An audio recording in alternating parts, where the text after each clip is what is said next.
¿Tienes otro lapicero, Fernando? Yo traje dos nomás. Había traído más.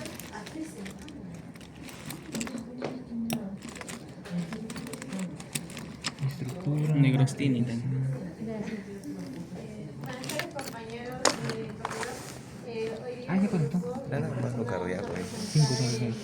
título que viene del título SARS-CoV-2, estructura de aplicación y mecanismos patológicos relacionados con el COVID-19. Por introducción, bueno, el SARS-CoV-2 es un nuevo metacoronavirus que fue identificado en el año 2019, en el mes de diciembre. Este vino asociado con un brote de neumonía atípica en Wuhan, China. Bueno, también esta nueva cepa viral que hizo que sea causante de la enfermedad de COVID-19 también causó una pandemia muy fuerte a nivel mundial. Pero no solo eso, sino que la enfermedad se proporcionaba como leves, moderadas o severas, incluso también de formas que hacían como cuadros críticos, pero mayormente esto pasaba en las personas con comorbilidades. Y bueno, también esta enfermedad hizo que haya una comprensión en la estructura y también que se analicen los mecanismos de replicación y también sus procesos fisiopatológicos. En este caso también este artículo mostró un estudio en el cual los objetivos eran describir y también discutir los aspectos en los cuales se comportaba este virus y sobre también su impacto en distintos sistemas del cuerpo humano. Bueno, en el desarrollo del tema tenemos que, bueno, como bien ya lo mencioné, el virus es un tipo de betacoronavirus que tiene de forma esférica y que también presenta un material genético de ARN. Bueno, también tiene diversas proteínas importantes. Entre esas proteínas importantes tenemos a la proteína S, que esta hace que facilite que el virus ingrese hacia las células. En este caso, a las células de un huésped, que mediante unos receptores que es la AC2. También la proteína M, que hace que esta forme al virus, y también la proteína E, que hace un ensamblado. La proteína N, que hace que haya una unión hacia el ARN. Y bueno, hay otra proteína también que realiza la propagación del virus, que viene a ser la hemaglutinina esterasa. Bueno, también presenta una replicación del virus en la cual, como bien ya lo mencioné, hace que el virus ingrese hacia el cuerpo, hacia las células, para que esto pueda empezar a replicarse. De forma que realiza o crea copias para que haya una infección en otras células muy aparte.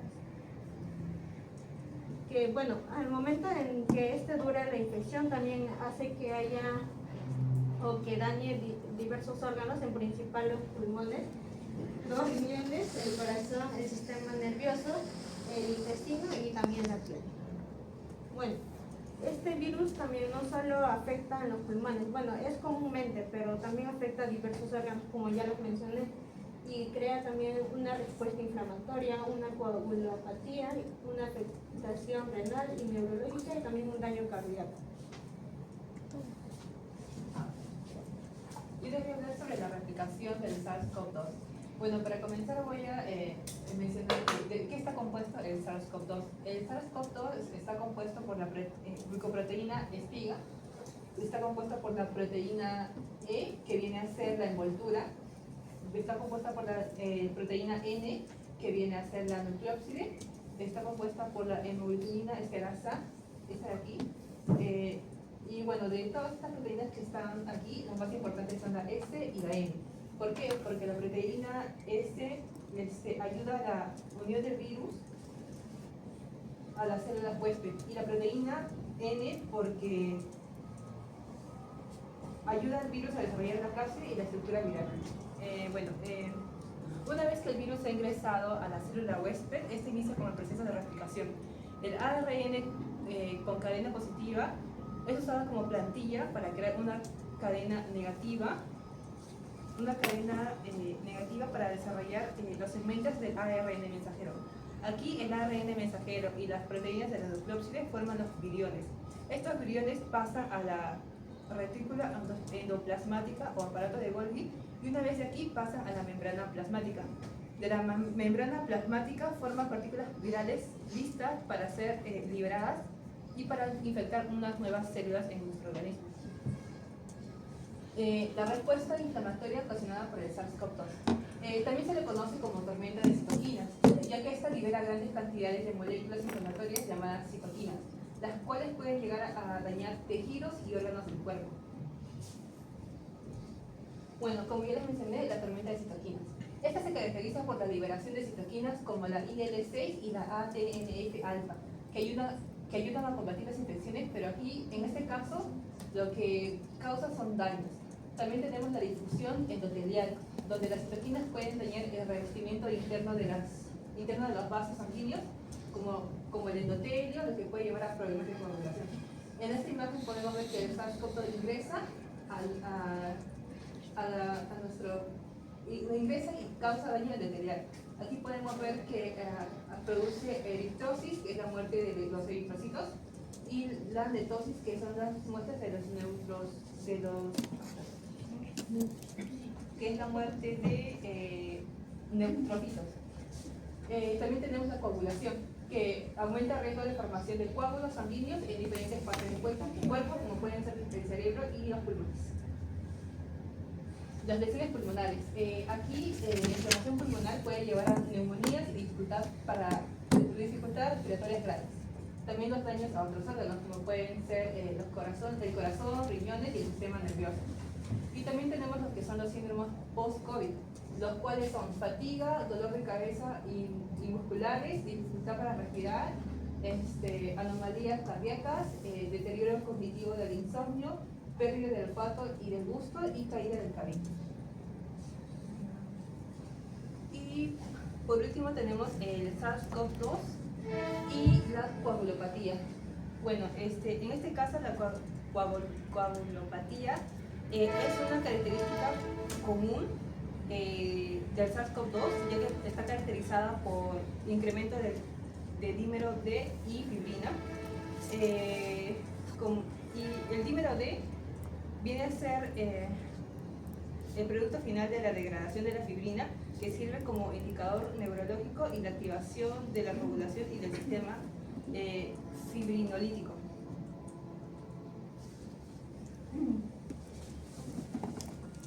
Bueno, me voy a hablar acerca del SARS-CoV-2 y alteraciones renales. Bueno, después de una infección pulmonar por COVID-19, el virus puede pasar a la sangre y llegar hacia los riñones. Aquí va a ocurrir el daño de las células renales. Por ejemplo, un paciente con COVID-19 grave, especialmente con síndrome de deficiencia respiratoria aguda, se van a ver casos de injuria renal aguda, la cual va a tener complicaciones como la insuficiencia renal, la cual va a requerir de diálisis y esto puede aumentar el riesgo de muerte. Entonces, ¿por qué ocurre la injuria renal aguda en estos casos? Bueno, tenemos diferentes como los problemas hemodinámicos, como la insuficiencia cardíaca y la congestión renal, también las infecciones secundarias, la respuesta inmune exagerada, donde se van a liberar sustancias inflamatorias dañinas para las células renales, también por ventilación mecánica exagerada, lo cual va a dañar los riñones, y también el daño directo por el virus a los túbulos y glomérulos de los riñones. Los posibles factores predictores de la injuria renal aguda en COVID-19 tenemos edad avanzada, generalmente se dio en género masculino, había hipertensión, diabetes, aumento del índice de masa corporal, por enfermedades cardiovasculares, el uso de ventilador mecánico y por medicación de vasopresores. Bueno, se han reportado casos de COVID asociados a la merulopatía colapsante, que es una forma grave de merulonefritis, que eso también se ve en infecciones virales como el VIH, el parvovirus o el citomegalovirus, así como enfermedades autoinmunes y el consumo de drogas como la heroína. En el caso de las alteraciones intestinales, tenemos que, como bien sabemos, el COVID-19 es una enfermedad principalmente respiratoria, pero también puede generar alteraciones gastrointestinales, donde uno de los síntomas más comunes va a ser la diarrea. En otras infecciones por coronavirus también se ha visto este síntoma, como por ejemplo el 30% en pacientes con síndrome respiratorio de Oriente Medio y el 10,6% en pacientes con SARS-CoV-1. Y bueno, la presencia de síntomas gastrointestinales en COVID-19 se va a deber a que el virus de SARS-CoV-2 va a entrar a las células y las va a dañar por medio del receptor ACE2, el cual no solamente se va a encontrar en los pulmones, sino también en el esófago y en los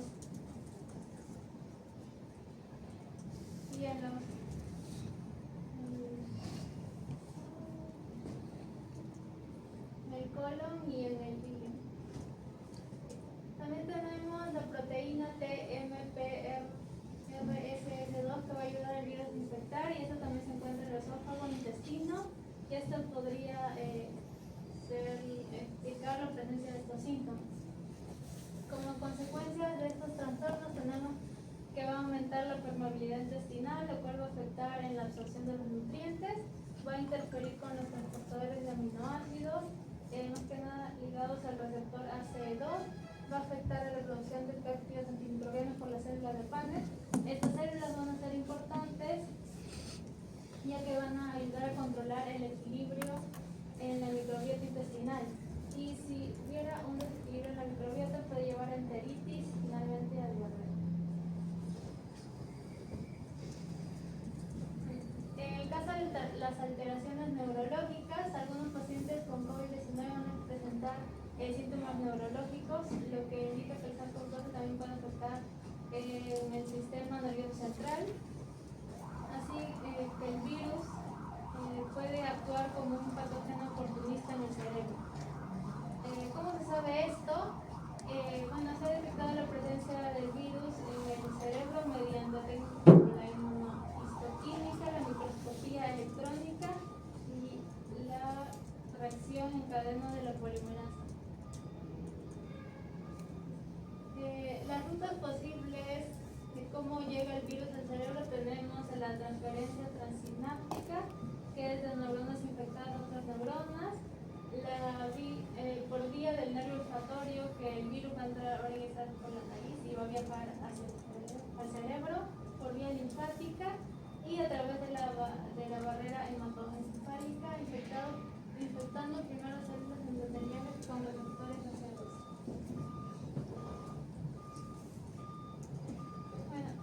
El caso del ingreso del SARS-CoV-2 al sistema nervioso central atravesando la barrera hematoencefálica, tenemos que el virus puede infectar células endoteliales con receptores ACE2.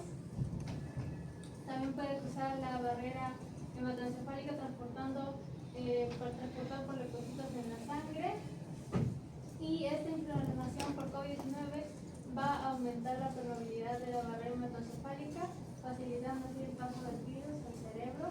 Esto puede causar daño vascular y neuronal.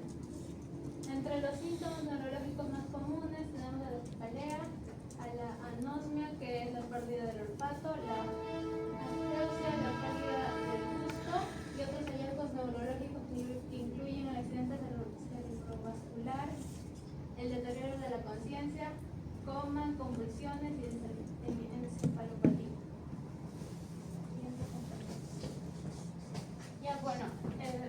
SARS-CoV-2 y lesiones en piel. En pacientes que van a tener el SARS-CoV-2 vamos a ver diversos patrones que van a proceder en cuanto a lesiones cutáneas.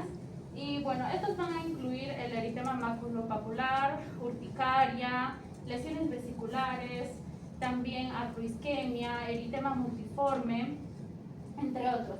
Y bueno, los mecanismos fisiológicos de SARS-CoV-2 y lesiones en piel aún no se van a comprender completamente. Bueno, en sí no se sabe si van a ser consecuencia de la infección respiratoria por COVID-19 o pueden ser resultados de una infección directa de la piel. Y bueno, además se propone que la presencia del virus en los vasos sanguíneos podría provocar vasculitis linfocítica o arteritis trombofílica, que haría que cause también esos patrones. Y bueno, la diseminación hematógena del virus y la activación del sistema inmune contribuiría también a la aparición de estas lesiones. Y aunque no hay reportes sobre las lesiones, aunque sí hay reportes sobre lesiones cutáneas en pacientes que posean COVID-19, aún como ya lo dije, se requieren más estudios para determinar si estas se deben directamente al virus o a la respuesta inflamatoria que este podría provocar. SARS-CoV-2 y alteraciones cardíacas. Bueno, las personas que posean enfermedades cardiovasculares preexistentes van a tener mayor riesgo de contraer el COVID-19. Y acá hay un receptor importante que es el receptor AC2, que va a ser utilizado por el virus para entrar a las células. Y bueno, este receptor se va a expresar en el tejido cardíaco, específicamente a nivel de los peristocitos. Y bueno, se ha visto que pacientes que tienen enfermedades cardíacas van a tener una mayor expresión de este receptor, lo que podría facilitar la entrada del virus al corazón. Y bueno, además, si una persona utiliza fármacos como LARA o IEJA, estos fármacos también aumentarían la expresión del receptor AC2, favoreciendo también así la unión del SARS-CoV-2 con este receptor y también la infección. Y bueno, manifestaciones cardíacas. Bueno, se ha visto que podrían tener miocarditis, se ha visto también daño por hipoxia, aunque las manifestaciones cardíacas más que nada a veces se dan por efectos adversos relacionados con medicamentos que han sido usados contra el COVID-19. Y bueno, en cuanto a un caso, en el artículo se menciona que un caso reportado en abril de 2020 que poseía miocarditis fulminante, se ha visto que se han encontrado partículas virales en el miocardio. Y esto ha hecho incluso que el paciente tenga un shock cardiogénico y habría ocasionado también el colapso de ese paciente. Y bueno, en cuanto a las arritmias, van a ser comunes en pacientes con COVID-19. Y bueno, la más frecuente es la fibrilación auricular, aunque también se han encontrado arritmias ventriculares. Y bueno, estas últimas van a ser muchas veces relacionadas con medicamentos como la citromicina y la hidroxicloroquina, ¿no?, que prolongarían el intervalo QT, que es una medida en el electrocardiograma. Y bueno, finalmente con todo esto, los pacientes que tengan antecedentes de enfermedad coronaria, se menciona en el artículo que tiene también mayor riesgo de desarrollar complicaciones trombóticas como el síndrome del coronario agudo. Y bueno, en conclusión, el SARS-CoV-2 es un nuevo betacoronavirus con un gran impacto global, como se ha visto, y comprender su estructura y replicación es clave para entender su patología. Aunque el conocimiento sobre esta enfermedad sigue en evolución, es fundamental seguir investigando los efectos en diversos órganos y posibles complicaciones, lo cual podría mejorar su manejo y tratamiento. Gracias.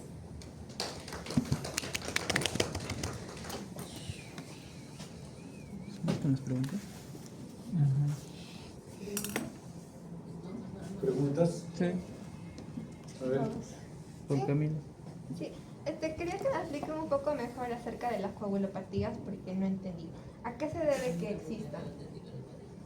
Bueno, una vez que SARS-CoV ingresa a nuestro organismo, este altera las proteínas que hay en nuestro cuerpo que son anticoagulantes. Una vez que entra el SARS-CoV-2, este produce alteraciones que hace que no funcionen bien estas proteínas y pues produce la coagulopatía. O sea, que afectan a las plaquetas Eh, o a los mismos factores de coagulación en la sangre. los mismos factores de coagulación, no las plaquetas. Si las células diana no eran los neumocitos, o así que se llaman, ¿es parte de un efecto secundario? ¿Algo así? ¿Cómo? O sea, las células diana, imagino, son las que están en los pulmones, en el sistema respiratorio. Entonces, ¿por qué tendría que afectar también a los factores de coagulación? Porque lo que hace el SARS-CoV-2 es buscar un huésped donde atacar. Entonces va ahí y altera el núcleo o su membrana para poder hacer todo eso. Eso es lo que hace. ¿Podría afectar a cualquier célula entonces? Sí, por eso me mencionó a mi compañera. Pues. Sí, lo hace mi compañera. Ok, solo quería saber. ¿Cuáles eran las proteínas estructurales del SARS-CoV-2? Las proteínas que se vio dentro del artículo fueron las proteínas S, la proteína M, la proteína N, la proteína E y también hay una proteína que añadieron que era la hemaglutinina estereasa. Eran 5 proteínas que causan la unión, la replicación y también nuevas células.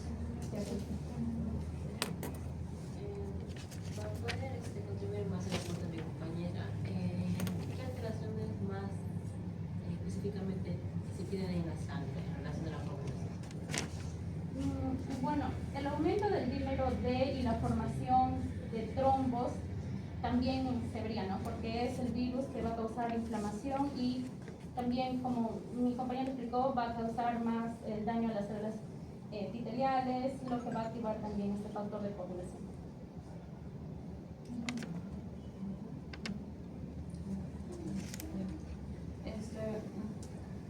Sobre este artículo mencionaron, bueno, quiero saber cuáles han sido las células pulmonares y qué funciones ejercen. Y también en relación con los síntomas neurológicos. Se ha tragado todas las preguntas, hermano. Con respecto a las células, ¿qué células pulmonares? Estas son los neumocitos de tipo 2. Los neumocitos de tipo 2. No, pero todos los malos Ya cuidados, que ¿no? estas células producen sustancias que expresan el receptor AC2, los cuales necesitan la entrada del virus. Ustedes mencionaron diferentes alteraciones y manifestaciones en su PPT. Cada uno tiene su diferente sintomatología, pero en el caso del sistema digestivo, ¿cuáles son estas? Porque no aparecen y cómo se relacionarían con la infección.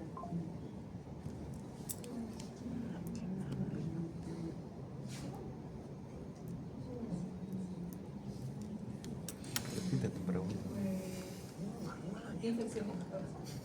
En el sentido del sistema digestivo, las alteraciones. ¿Qué alimentos? Bueno, como mencionó mi compañera, esta puede causar Tengo que preguntar otra cosa. inflamaciones, náuseas, diarrea.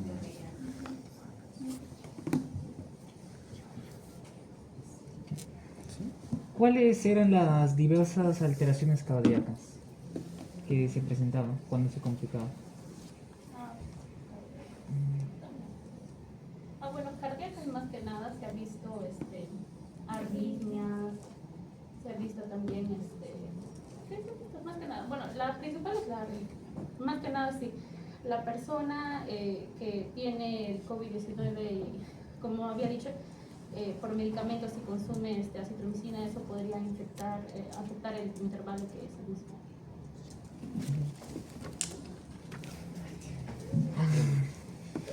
Ya. Tengo que inventar. ¿Cuál es el mecanismo que utiliza el SARS-CoV-2 para evadir la respuesta inmune del huésped?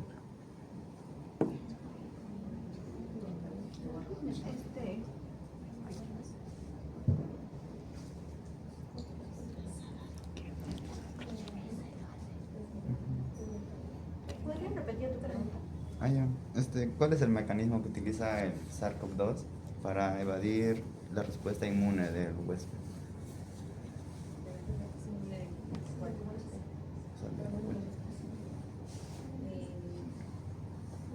Bueno, sería el ácido, ya que esta, bueno, hace que haya que esta facilita el ingreso del virus hacia las células huésped, proporcionando así que se replique o que... ¿Una pregunta cuál fue? que Ya. O sea, ¿qué es el SARS-CoV-2 para evadir la respuesta inmune? del huésped? Vale. Inmune. ¿Qué tiene? ¿Qué hace que se va? Siguiente pregunta. Reacciona. ¿Cómo se...? No, o sea, ¿qué hace el SARS-CoV-2 para evadir la respuesta inmune del huésped? O sea, ¿cómo puede entrar sin que la respuesta inmune? ¿Cómo es que? Es invisible. Ajá. ¿Qué dice tu respuesta? Por la producción de interleucina. ¿Producción de qué? Por las proteínas de las nucleocápsides. Ok. Proteínas de la nucleocápside. Específicamente cuál. Bueno, según el artículo menciona que es gracias a la cadena del ARN mensajero y las proteínas de la nucleocápside como... ¿Pero cómo te dice qué? Cuando te dice qué. ¿El interferón? Tipo 1. ¿Qué es un interferón?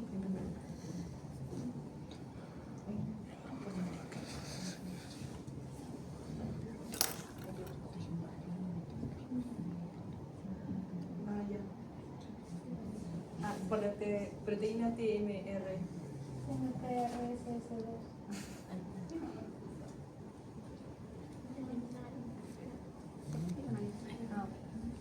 ¿Pero qué desactiva el interferón? Yo creo que la proteína. Porque es la que se une. Con la proteína TMPRSS2.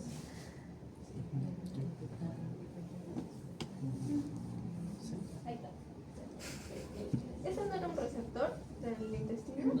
No, el receptor es el AC2. Esto es un receptor que se encuentra Es una proteína. del virus.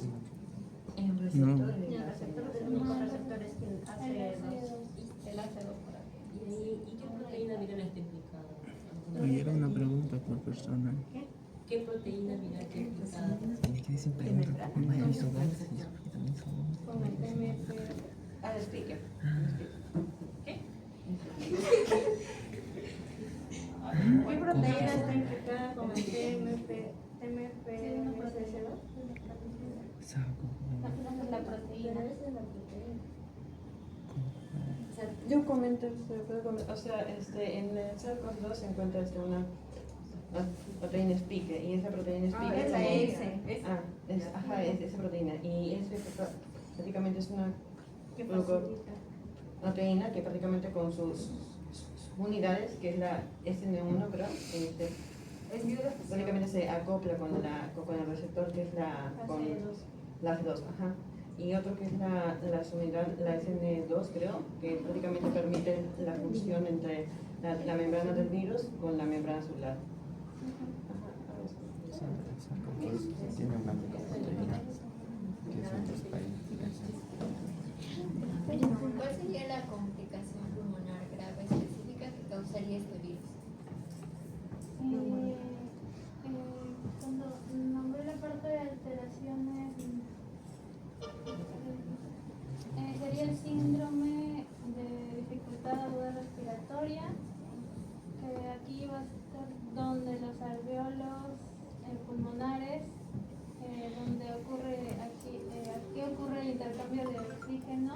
Estos se van a dañar y se van a inflamar al punto de que el oxígeno ya no ingresa a la sangre, entonces va a causar la oxemia, la disminución del oxígeno del organismo.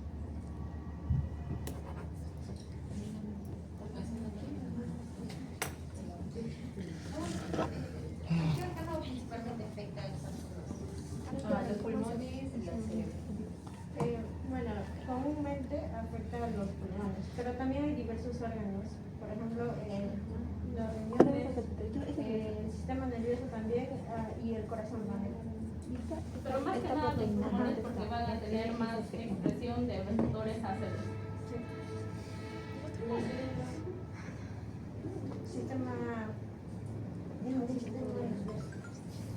Una pregunta, no será por grupo, por persona.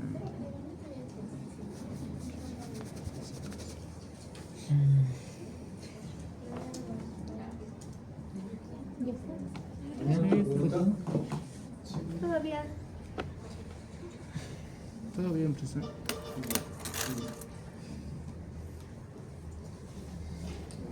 Gracias.